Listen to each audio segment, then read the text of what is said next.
Fl-aħħar 6 snin taħt it-tmexxija tal-Prim Ministru Robert Abela, Malta imxiet il quddiem grazzi għal tkabbir ekonomiku b'saħħtu u sostnut sena wara oħra, anke kompletament differenti mill-bqija tal-Unjoni Ewropea. Dan wassal biex il-Fond Monetarju Internazzjonali l-IMF iddikjara li Malta qed tgawdi minn ekonomija reżiljenti u dinamika ta' min ifaħħar. L-esperti internazzjonali jirrimarkaw li b'mod konsistenti kibret brata ferm aktar minn dik tal-Unjoni Ewropea kollha kemmi. Tali sviluppi wkoll seħħu wara ċertifikat importanti għal pajjiżna 4 snin ilu meta ħriġna fi żmien rekord mill-lista l-griża tat-Task Force Tazzjoni Finanzjarja l-FATF wara numru ta' riformi neċessarji grazzi għal politika għalija amministrattiva taħt il-Prim Ministru Robert Abela. L-istess FATF iddikjara li Malta hi mudell ta' kif għandhom jaġixxu pajjiżi oħrajn.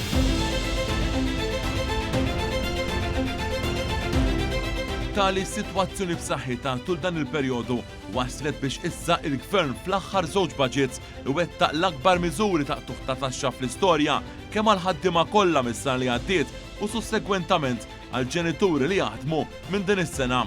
Dawn iż-żewġ tax cuts se jħallu aktar minn terz ta' biljun euro fis-sena fil-bwiet tal-familji.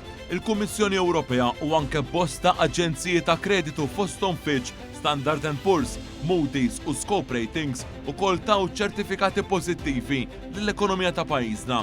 Ekonomija li jibsaħħitha wkoll għax is-settur tax-xogħol baqa' wkoll jissaħħaħ fej xahar wara xahar komplet tiġi reġistrata l-inqas rata ta' qatt fl-istorja lokali u fost l-istati membri kollha tal-Unjoni Ewropea. Fl-istess ħin l-opportunitajiet ta' impjieg komplew jiżdiedu biex illum hawn 7 postijiet ta' xogħol disponibbli għal kull persuna li qed tirreġistra ma' Jobs Plus. Dan ir-ritmu mhux biss wassal biex il-ġid tal-familji in ġenerali f'pajjiżna jiżdied b'mod sinifikanti, iżda wkoll iżjed kumpaniji internazzjonali kbar investow fostna l-ewwel darba jew bit-tkabbir tan-negozju diġà eżistenti bil-ħolqien ta' iżjed ta' karriri ta' kwalità. Fost oħrajn dawn l-investimenti jinkludu dawk minn GMAS, Seifert, ST Microelectronics, Baxter, Magro Brothers, Trelleborg u anke dawk fis-settur tal-avjazzjoni Ryanair, EasyJet u Lufthansa Technik. Din il-fiduċja minn kumpaniji multinazzjonali f'pajjiżna u l-ekonomija lokali intweliet b'mod b'saħħtu f'Ottubru li għadda.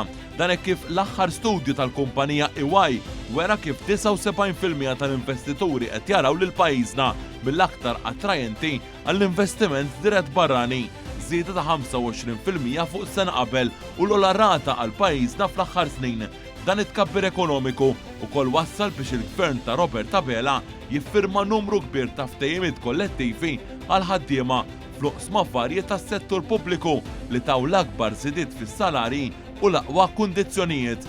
Dawn jinkludu dawk li gawdhom minnhom għexieren ta' eluf ta' ħaddiema tas-servizz pubbliku, infermieri, l-edukaturi kollha u anke membri tal-forzi dixxiplinati għall-Forzi Armati ta' Malta.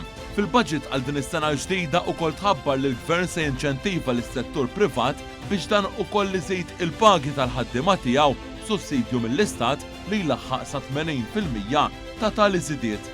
6 snin ta' Robert Abela, 6 snin ta' ekonomija b'saħħitha.